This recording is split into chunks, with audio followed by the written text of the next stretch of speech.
ప్రేక్షకులందరికీ శుభోదయం. ఈనాటి శుభయోగం శీర్షికన బుధవారం సందర్భంగా లక్ష్మీ నృసింహ కరావలంబ స్తోత్రంలో ఉన్నటువంటి అంతరార్థాన్ని తెలుసుకుందాం.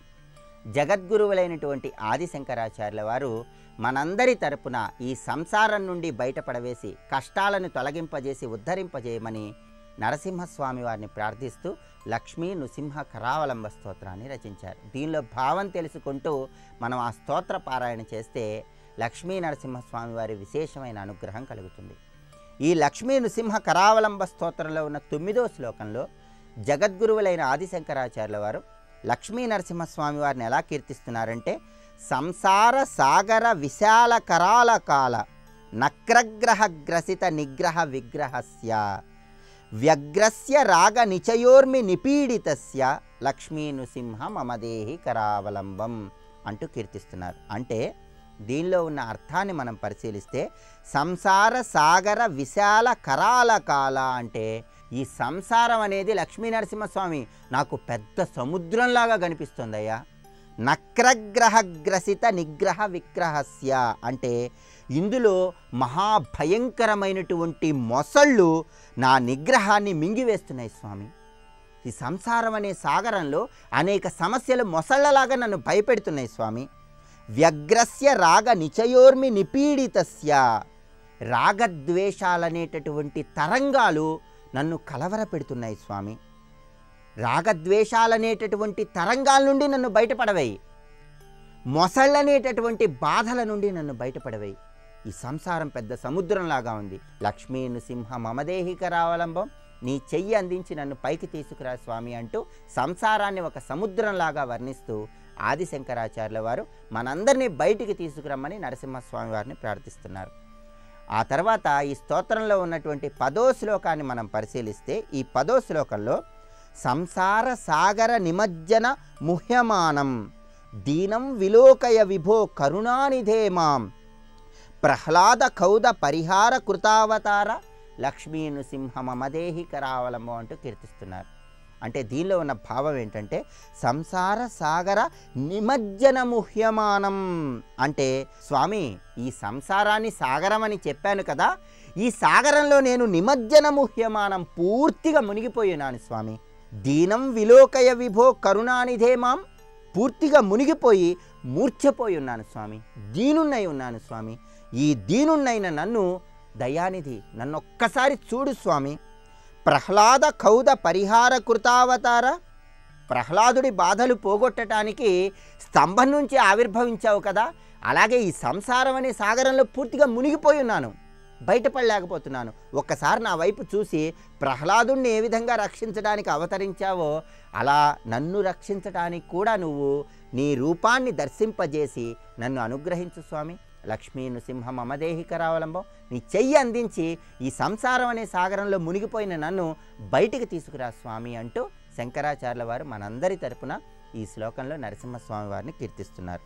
ఆ తర్వాత ఈ లక్ష్మీ నృసింహ కరావలంబ స్తోత్రంలో 11వ శ్లోకంలో శంకరాచార్యుల వారు ఎలా కీర్తిస్తున్నారంటే, సంసార ఘోర గహనే చరతో మురారే మారోగ్ర భీకర మృగ ప్రచురార్ధితస్య ఆర్తస్య మత్సర నిదాఘ సుదుఃఖితస్య లక్ష్మీ నృసింహ మమదేహి కరావలంబం అంటూ కీర్తిస్తున్నారు. అంటే సంసార ఘోర గహనే చరతో మురారే, లక్ష్మీ నరసింహస్వామి ఈ సంసారం అనేది పెద్ద అరణ్యంలాగా కనిపిస్తోంది స్వామి.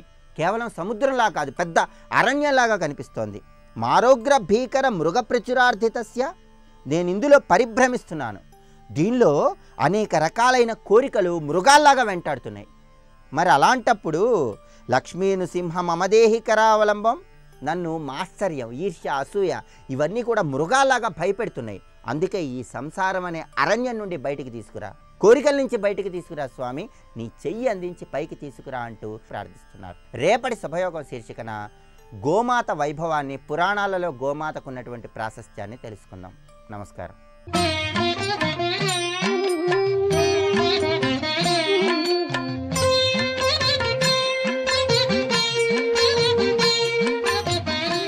ఓం నమో నారాయణాయ.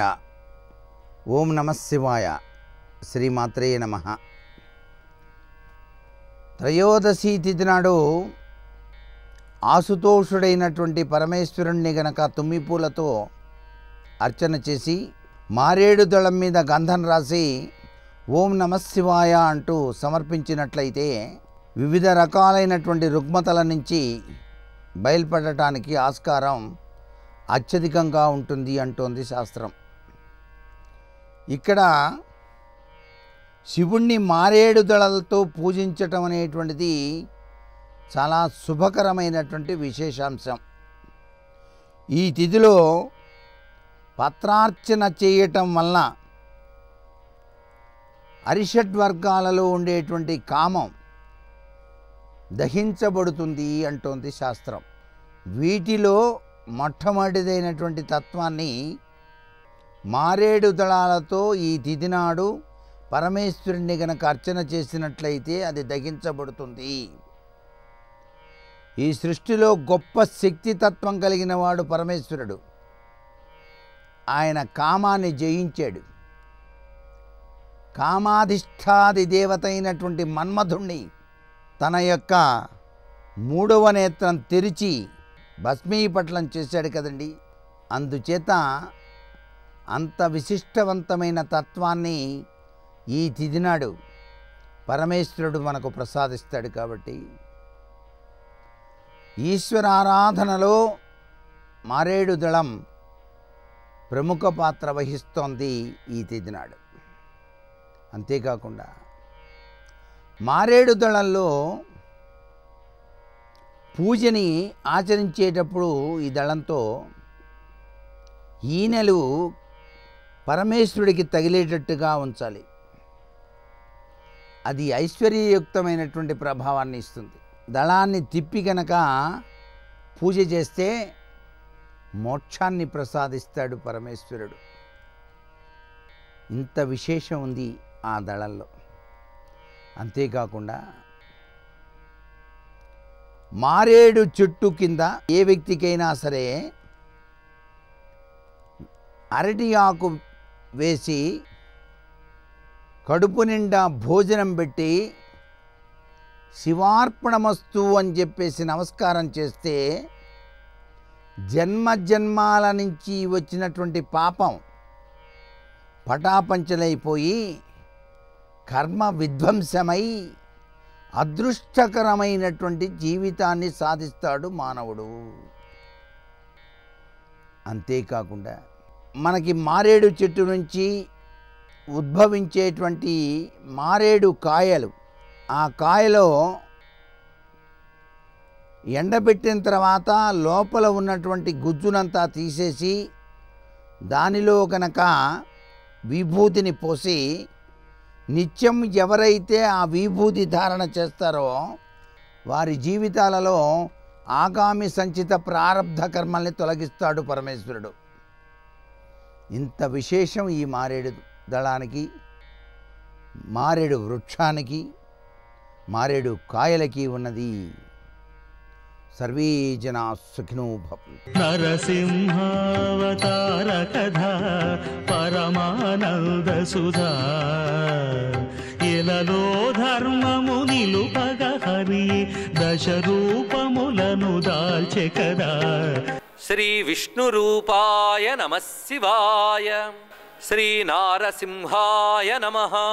ఈ రోజు నుంచి మనం ప్రహ్లాద నరసింహ సర్వస్వము అనే అంశం గురించి ప్రవచనం చేసుకోబోతున్నాం. అయితే ప్రహ్లాద చరిత్ర అనగానే మనందరికీ గుర్తొచ్చేది భాగవతం. ముఖ్యంగా నారసింహ తత్వం, రామ కృష్ణ మొదలైన అవతార తత్వ గాథలు విస్తారంగా చాలామందికి తెలుసు.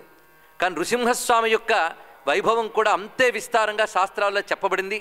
దానిని పెద్దల అనుగ్రహం వల్ల వివిధ శాస్త్రాల నుంచి గ్రహించి ఇక్కడ స్వామికి సమర్పణగా ప్రవచన రూప ఆరాధన చేయడం జరుగుతున్నది.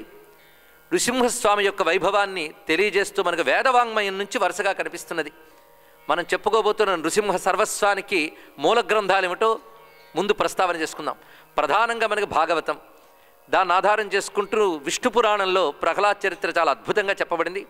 దీనికి తోడు అనేక పురాణాల్లో నృసింహ చరిత్ర ఉన్నది. ఇది కాక నృసింహ పురాణము అనే ఒక ఉప పురాణం ఉన్నదని కూడా శాస్త్రం మనకు చెప్తున్నది. దానికి తోడు నృసింహ పురాణం పేరుతో తెలుగులో ఎర్రాప్రగడ గారు అద్భుతమైన ఒక ప్రబంధాన్ని రచించారు. ఎర్రాప్రగడ కవిత్రయంలో ఒకరు. భారతాన్ని పూర్తి చేసినటువంటి మహాత్ముల్లో ఆయన ఒకడు. నన్నయ్య తిక్కన ఎర్రన అని అంటాం. ఎర్రాప్రగడ భారతంలో నన్నయ్య గారు విడిచిపెట్టినటువంటిది తిక్కన పూరణ చెయ్యనటువంటి అరణ్యపర్వ శేషభాగాన్ని పూరించారు. అక్కడితో ఆగకుండా మహాభారతానికి ఖిలభాగము అని చెప్పబడుతున్న హరివంశాన్ని తెలుగు చేశారు. ఈ రెండిటి చేత ఆయన మహాభారతంలో ప్రధాన స్థానం పొందాడు. ఆయన ప్రబంధ పరమేశ్వరుడు అని బిరుదున్నది. ఆ మహానుభావుడు నృసింహ పురాణం అని ఒక అద్భుతమైన ప్రబంధాన్ని రచించాడు. అది కూడా వారి తాతగారు స్వప్నంలో కనబడి, నాకు అహోబల నరసింహస్వామి అంటే చాలా ప్రీతి, ఆయన చరిత్రను నువ్వు రచించు అని చెప్పారు. ఆయన నృసింహ పురాణం అని పేరు పెట్టారు. కానీ నృసింహ పురాణం అనువాదం కాదు. ఆయన తెలియజేస్తూ బ్రహ్మాండాది పురాణాంతర్గతమైన నృసింహ చరిత్రను ఈ కావ్య రూపముగా ఇచ్చాను అని ఆయనే చెప్పుకున్నాడు. అంటే బ్రహ్మాండాది పురాణములు అన్నాడు. అంటే బ్రహ్మాండ పురాణం మొదలుకొని అనేక పురాణాల్లో నృసింహస్వామి గురించి చెప్పబడింది. పైగా నృసింహ ఉపాసన అనేది చాలా విశిష్టమైన సంప్రదాయం ఉన్నది. 32 నృసింహ స్వరూపాలు ఉన్నాయని మనకు ఆగమశాస్త్రం చెప్తున్నది. 32 నృసింహ రూపాలు కూడా ఉపాసనా స్వరూపాలు. ఇక ఉపనిషత్తుల్లో ఉపాసనా సంబంధమైన ఉపనిషత్తు అధర్వణ వేదంలో నృసింహ తాపిని ఉపనిషత్తుని విశేషమైన ఉపనిషత్తున్నది. ఇది పూర్వతాపిని ఉత్తర తాపిని అనే 2 భాగాలుగా విస్తారమైన ఉపనిషత్తు ఇది. దీనిలో మనకి ఉపాసనాపరమైన నృసింహతత్వాన్ని వేదాంతపరమైన బ్రహ్మజ్ఞానంతో సమన్వయిస్తూ నృసింహస్వామి యొక్క మంత్రానికి అది వ్యాఖ్యానంగా కనబడుతుంది. ఇవి కాకుండా మరికొన్ని ఉపనిషత్తుల్లో నేరుగా నృసింహ మంత్రం చెప్పడమే కాకుండా నృసింహ మంత్రానికి అనుసంధానిస్తూ సుదర్శన మంత్రాన్ని కూడా చెప్పారు ఇక్కడ. అలా సుదర్శన నృసింహ మంత్ర స్వరూపములు రెండిటి చెప్తూ నృసింహునికి సుదర్శనికి ఉన్న అనుబంధాన్ని కూడా ఆవిష్కరించారు. అసలు భారతదేశంలో అనేక చోట్ల నృసింహ క్షేత్రాలు ప్రసిద్ధి చెంది ఉన్నాయి. అలాగే పూరి జగన్నాథ స్వామి క్షేత్రం కూడా నృసింహ క్షేత్రం అనే చెప్పబడుతుంది. ఇది స్కంద పురాణంలో పురుషోత్తమ ఖండంలో చెప్పబడింది. ఇప్పటికీ ఆ నృసింహతత్వం అక్కడ దర్శనం చేయవచ్చు. అక్కడున్న అక్షయ వటవృక్ష మూలంలో నారాయణుడు ఆది రూపంగా నృసింహమూర్తిగానే ఉన్నాడని ఆ నృసింహాలయం నేటికి ఉన్నది. ఇది ప్రసిద్ధి. ఇలాగ నృసింహోపాసన విస్తారమైన అంశముగా వ్యాపించున్నది. అయితే నృసింహుడు గురించి చెప్పేటప్పుడు మాత్రం ఏదో నృసింహుడు అని ప్రారంభించడానికి వీలు లేదండి.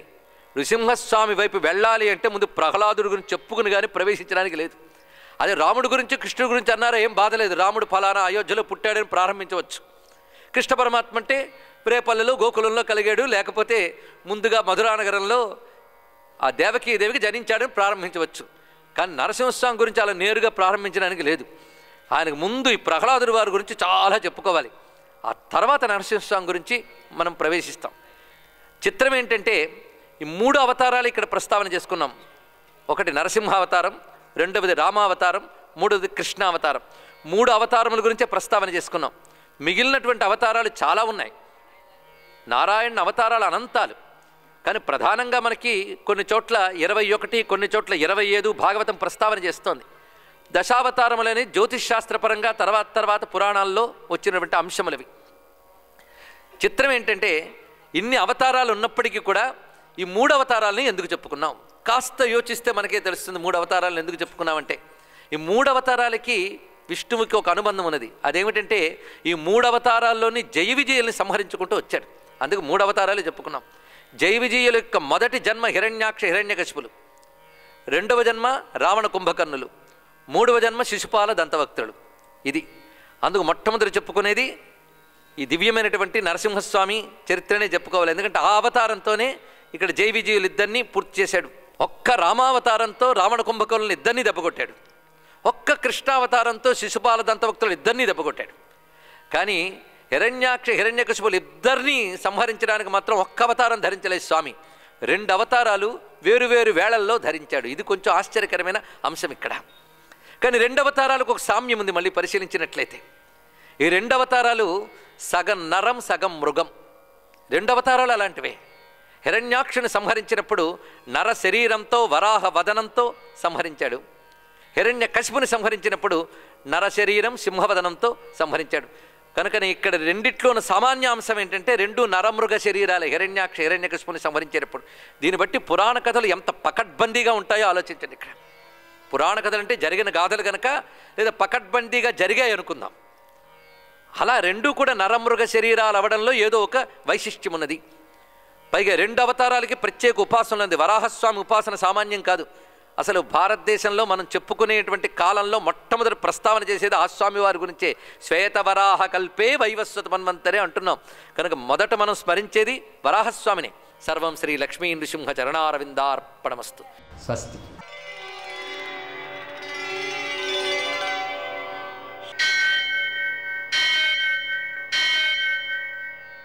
సహస్రశీరుషం దేవం విశ్వాక్షం విశ్వశంభువం విశ్వం నారాయణం దేవమక్షరం పరమం పదం విశ్వతః పరమాం నిత్యం విశ్వం నారాయణగుం హరిం విశ్వమేవేదం పురుషస్తద్విశ్వముపజీవతి పతిం విశ్వస్యాత్మేశ్వరం శాశ్వతం శివమచ్యుతం నారాయణం మహాజ్ఞేయం విశ్వాత్మానం పరాయణం. ఆదిదేవ నమస్తుభ్యం ప్రసీద మమ భాస్కర. దివాకర నమస్తుభ్యం ప్రభాకర నమోస్తుతే. ఆపదామపహర్తారం దాతారం సర్వసంపదాం లోకాభిరామం శ్రీరామం మోక్షదం తన్నమామ్యహం. నేటి కాలమాన విశేషాలను గమనిద్దాం. స్వస్తి శ్రీ చాంద్రమాన విలంబనామ సంవత్సరం దక్షిణాయనం గ్రీష్మ ఋతువు ఆషాఢమాసం శుక్లపక్షం బుధవారం. సూర్యోదయం 5:56 సూర్యాస్తమయం 6:48. తిథి త్రయోదశి రాత్రి 8:46 వరకు. నక్షత్రం మూల రాత్రి 6:21 వరకు. వర్జం సాయంకాలం 4:34 నుంచి 6:21 వరకు. మరల తెల్లవారుజామున 5:11 ప్రారంభం. దుర్ముహూర్తం మధ్యాహ్నం 11:57 నుంచి 12:48 వరకు. అమృతకాలం మధ్యాహ్నం 11:11 నుంచి 12:59 వరకు. రాహుకాలం బుధవారం కాబట్టి మధ్యాహ్నం 12 నుంచి 1:30 వరకు. అష్టకవర్గ రీత్యా శుభప్రదమైన సమయం ఉదయం 7 గంటలకి. నేటి విశేషం బుధవారం మరియు ప్రదోషం. బుధవారం బుద్ధి కుశలతకు సంబంధించినటువంటి రోజు. హయగ్రీవుణ్ణి ఉపాసన చేసుకోవడం ద్వారా, పెసలు పాయసంగా చేసి నివేదించడం ద్వారా, ఆయన నామాన్ని స్మరించడం ద్వారా విద్యార్థులలో విద్యావృద్ధి బాగా కలుగుతుంది. ఆ విద్య లోకానికి ఉపకరించేదిగా అవుతుంది. అలాగే సాయంకాలపు వేళ దక్షిణామూర్తిని పెసలతో కేజీంపావు పెసలతో పూజ చేసి వాటిని ఆవులకు పెట్టడం ద్వారా విద్యార్థులలో మేధాప్రజ్ఞలు సిద్ధిస్తాయి. మరి విద్యార్థులంటే ఏదో చదువుకునేవాళ్ళు, పరీక్షలు రాసుకునేవాళ్ళు అని మాత్రమే అనుకోకండి. విద్య అనేటువంటి దాన్ని ఆర్జించడం అనేది చివరి క్షణం వరకు చేయాలి. జ్ఞానార్జన అన్నమాట. అందువలన ఆ విధమైన ఆధ్యాత్మిక జ్ఞాన వృద్ధికి కూడా ఇవి బాగా ఉపకరిస్తాయి. బుధవారం కాబట్టి మనం శ్రీరామచంద్రుడిని పూజ చేసుకోవడం ద్వారా మన ఇంట్లో రామరాజ్యం ఏర్పడుతుంది. అందువలన ఆ శ్రీరామచంద్రుడిని మనం పూజించుకోవడం, ప్రార్థించుకోవడం, బాలరామాయణం చదువుకోవడం ఇవన్నీ కూడా రామరాజ్యానికి ఉపకరించే చక్కని అంశాలు. నేటి ఆణిముత్యాలు.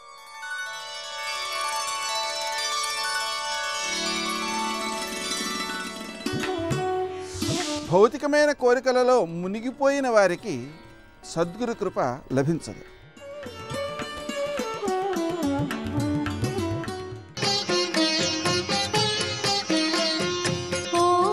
ఓంకారరూపిణి క్లీంకారవాసిని జగదేకమోహిని ప్రకృతి స్వరూపిణి. ఇప్పుడు కంఠమన్న పంజరంలోకి చిలక దూరిపోయింది. చిలక అక్కడుందని ఆయనకి ఎలా తెలిసింది అంటే అమ్మవారు మాట్లాడితే చిలక పలుకులా ఉందిట. కలమంజుల వాగనుమిత గళపంజర సుఖగ్రహోత్కంఠ్యాత్. ఇప్పుడు తన చిలకే లోపలుందని తెలుసు. ఆవిడ పలుకులు తన వాహనమైన చిలుక పలుకల్లా ఉన్నాయి. తన చిలక లోపలుందని తెలిసింది. పెద్దవాళ్ళతో వ్యవహారం, అమ్మ నా వాహనమేనమ్మా నీ కంఠంలో ఉంది ఇచ్చేయంటే, అంటే నీ చిలకను ఏం దాచానంటావా అందా. ఇంతకుముందే ఆయనతో గొడవ పెట్టుకున్నాడు, లేనిపోని గొడవ. ఇప్పుడు ఆవిడతో కూడానా? అందుకని ఏం చేయాలి? వాహనం లేకపోతే రేపు పొద్దున్న ఎరా నువ్వు ఏమిటి ఈ మధ్య సృష్టికి కారణం అవ్వట్లేదని తిడుతుంది. తిట్టడం అంటే విమర్శిస్తుంది. చిలకనిచ్చేయమ్మా అంటే నీకు ఎవడు చెప్పాడు నీ చిలక నా కంఠంలో ఉందనంటే? ఏం చేయాలో ఆయనకు అర్థం కాలేదు. చిలకకి బలహీనత ఏమిటి? దొండపండు కనబడితే చటుక్కున పైకి దూక్కురుకుతుంది. అందుకని ఆయన ఏం చేశాడంటేట సుఖగ్రహౌత్కంఠ్యాత్ తన చిలకని పట్టేసుకోవడం కోసమని, అమ్మా బింబఫలం శంబరారి నాణ్యస్తం, శంబరారి అంటే శంబరాసురుడు అనేటటువంటి రాక్షసుడికి విరోధి అయినటువంటి మన్మధుడు ఒక దొండపండు ఒకటి తీసుకొచ్చి ఆవిడ ఏదో పనిలో ఉండగా ఇక్కడ పెట్టేట్టే, ఇక్కడ పెట్టి ఇలా పట్టుకున్నట్టే. ఎర్ర దొండపండు కదూ, లోపల ఉన్న చిలక దొండపండు కోసం చటుక్కు దూకింది, ఈయన పట్టుకుని వెళ్ళిపెట్టి. అమ్మా నీ కింది పెరివి ఎలా ఉందంటే నీ కంఠంలో చిలక పలుకులు ఉంటాయి కాబట్టి ఆయన చిలక ఆ కంఠంలో ఉంది, ఆ చిలకని పట్టుకోవడానికి మన్మధుడు పెట్టిన దొండపండులా ఉందని నేను ఊహిస్తున్నాను. అమ్మో ఏమి మూకశంకర్లో ఏమి శ్లోకరచన చేశారో మహానుభావుడు. కాబట్టి కలమంజుల వాగనుమిత గళపంజర సుఖగ్రహౌత్కంఠ్యాత్ అంబరదనంబరతే బింబఫలం శంబరారి నాణ్యస్తం, న్యస్తం అంటే ఉంచాడు అని. అలా ఆవిడ యొక్క పెదవి ఎర్రగా ఉంటుంది. ఒక్కొక్క దానికి ఒక్కొక్క లక్షణం. అమ్మవారి పెదవి వెంక ఎవరు చూస్తారో ఆ ఎరుపు, ఆ మాధుర్యము, ఆ తల్లి యొక్క కటాక్ష వీక్షణ మనకు పాత్రుడవుతాడు. కాబట్టి ఆ ఎర్రటి పెదవిని చెప్పడానికి శ్లోకంలో తామ్రాంభోజం జలదనికటే తత్ర బంధూక పుష్పం తస్మిన్ మల్లీ కుసుమసుషమాం. మళ్ళీ ఇప్పుడు ఆ వేగి పువ్వులో అంటే పెదవుల వెనక లో ఆ ఎర్ర పువ్వులో తస్మిన్ మల్లీ కుసుమ సుషమాం, తెల్లటి మల్లె పువ్వు ఉంది. మల్లె పువ్వు ఎంత ఉంటుంది? పెద్ద పువ్వు ఉండదు, చిన్న పువ్వు ఉంటుంది మల్లె పువ్వు.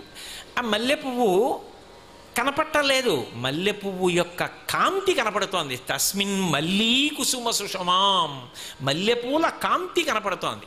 ఆవిడ పళ్ళు కనపడకుండా చిన్న నవ్వు అందనుకోండి, ఈ పళ్ళేవో కొద్దిగా కనపడతాయి. ఇప్పుడు పళ్ళు ఒకటే కనపడ్డాయనుకోండి, ఆ పళ్ళు చాలా గొప్పవని, మాతృకావర్ణములు అవన్నీ ఆ పళ్ళు, అవి కాంతివంతములై ఉన్నాయి. ఆ కాంతి కనపడుతోంది అంటే మల్లె పువ్వు యొక్క కాంతి ఆమె దంతముల యొక్క కాంతి. ఇప్పుడు ఆ దంతములకు ఉండేటటువంటి కాంతిని చెప్పడానికి మళ్ళీ ఆ వేగి పువ్వులో మల్లె పువ్వు ఉండి మల్లె పువ్వు యొక్క కాంతి బయటికి ప్రసరిస్తోంది. అంటే ఇప్పుడు మూకశంకరులు ఏం చేస్తున్నారు? మీకు తెలియకుండానే మీకు కబరీబంధం చూపించారు, ఎర్రటి ముఖం చూపించారు. ఆవిడ యొక్క సంస్కృతంలో ముఖం అంటే నోరు, సంస్కృతంలో ముఖం అంటే వదనం కూడా. అందుకని ముఖం అంటే నోరు చూపించారు, పెదవి చూపించారు, పళ్ళకుండేటటువంటి కాంతి చూపించారు. ఇప్పుడు తత్ర వీణానినాదం, వీణానినాదాన్ని అంటే వీణాధ్వనుల గురించి మాట్లాడుతున్నారు. ఇందులో మీరొక్క విషయాన్ని జ్ఞాపకం పెట్టుకోవాలి. అమ్మవారి యొక్క పెదవి గురించి చెప్పి పళ్ళ గురించి చెప్పారు అంటే ఎరుపు తెలుపు రెండిటి గురించి చెప్తున్నారు ఆయన. అది ప్రధాన ప్రయోజనం ఆయనకి. ఎర్రటి పెదవి, తెల్లటి పళ్ళు, అందుకని బంధూక పుష్పం తస్మిన్ మల్లీ కుసుమ సుషమాం మీ రెండు మాట్లాడారు. ఈ రెండు మాట్లాడుతున్నారు అంటే దాని వెనక అసలు రహస్యం ఏమిటో తెలుసా? మీరు ఆవిడ యొక్క పెదవి వంక చూస్తే పెదవియే కాదు ఎర్రగా ఉండేది, ఆమె నోరంతా ఎర్రగా ఉంటుంది, పళ్ళొక్కటి తెల్లగా ఉంటాయి అని నేనంటే తప్పు, అసలు దర్శనం చేయలేదని గుర్తు.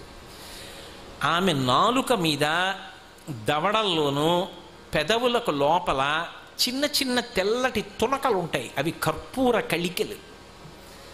ఎలా చెప్పావు అంటారేమో, నేను చెప్పింది కాదు, శంకర భగవత్పాదులు చెప్పిన రహస్యం ఇది. ఎందుకు ఆ ఎరుపు చెప్తారంటే రణీజిత్వా దైత్యానపహృత శిరస్త్రై కవచిభి నివృత్యై చండాంశస్త్రిపురహర నిర్మాల్య విముఖై విశాఖేంద్రోపేంద్రో శశివిశిత కర్పూరశకలా విలీయంతే మాతస్తవ వదన తాంబూల కబళా. ఏదైనా ఒక అద్భుతమైన విషయం చెప్పవలసి వచ్చిందనుకోండి, మీ మనస్సుకి నాటుకుపోయి చాలా గొప్ప అభ్యున్నతిని ఇవ్వవలసి వచ్చిన విషయం చెప్పవలసి వచ్చిందనుకోండి, కేవల వర్ణన చేసి వదలరు. అక్కడ ఒక నాటకీయ సన్నివేశాన్ని తీసుకొస్తారు. సర్వం శ్రీ ఉమామహేశ్వర పరబ్రహ్మార్పణమస్తు. స్వస్తి.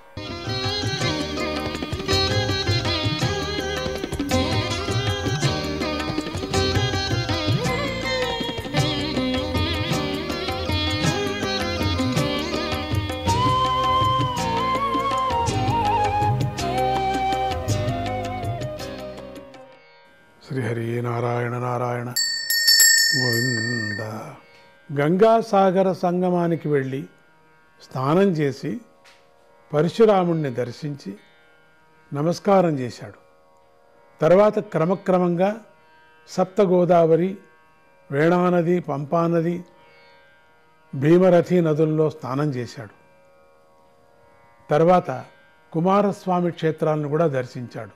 స్కందం దృష్ట్వా యయౌ రామః శ్రీశైలం గిరిశాలయం ద్రవిడేషు మహాపుణ్యం దృష్ట్వాద్రిం వెంకటం ప్రభుం. ద్రవిడ దేశంలో కైలాసవాసి శివుడి నిలయమైన శ్రీశైలము ఎంతో పవిత్రమైంది. ఆయన ఆ శ్రీశైలాన్ని, వెంకటాద్రిలో వెంకటేశ్వర స్వామిని కూడా దర్శించాడు. కామాక్షి అమ్మవారిని, కాంచీపురాన్ని, నదుల్లో గొప్పదైన కావేరీ నదిని, శ్రీరంగం అనే పుణ్యక్షేత్రాన్ని కూడా దర్శించాడు.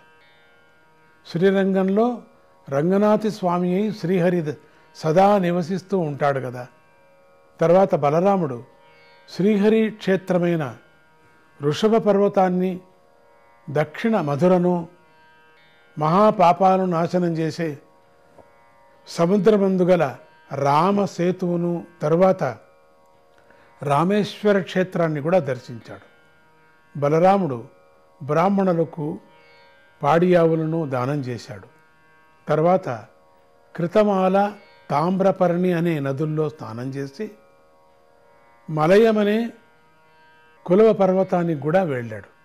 బలరాముడు ఆ మలయ పర్వతంపై నివసిస్తున్న అగస్త్య మహర్షికి నమస్కారం కూడా చేశాడు.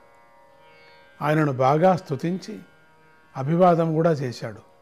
అప్పుడు ఆ మహర్షి ఆయనను ఆశీర్వదించి అనుమతి ఇవ్వగా బలరాముడు దక్షిణ సముద్రానికి వెళ్ళి అక్కడ తీరమందు గల కన్యాకుమారి అనే పేరు గల దుర్గాదేవిని కూడా దర్శించాడు. తర్వాత ఆయన అనంతశయన క్షేత్రాన్ని చేరి పంచాప్సరస తీర్థంలో స్నానం చేసి 10,000 గోవులను కూడా దానం చేశాడు. అక్కడ శ్రీహరి ఎల్లప్పుడూ సమీపంలోనే ఉంటాడు కదా. తర్వాత బలరాముడు కేరళ, త్రిగర్త ప్రాంతాలకు దర్శించి శివక్షేత్రమైన గోకర్ణాన్ని కూడా దర్శించాడు. అక్కడ శివుడు సదా నివసిస్తూ ఉంటాడు. ఆ పైన బలరాముడు ఆర్యాదేవి అని పిలువబడే ద్వీపవాసిని అయినటువంటి దుర్గాదేవిని కూడా దర్శించాడు. శూర్పారక క్షేత్రానికి వెళ్ళాడు. తర్వాత తాపి, పయోష్ణి, నిర్వింధ్య నదుల్లో స్నానం చేసి తర్వాత దండకారణ్యంలోని ప్రవేశించాడు. అటుపై రేవా నర్మదా నదికి వెళ్ళి ఆ నదీ తీరమందు గల మహిష్మతి నగరానికి కూడా వెళ్ళాడు. తర్వాత మను తీర్థంలో స్నానం చేసి మళ్ళీ ప్రభాస క్షేత్రానికి కూడా వచ్చాడు.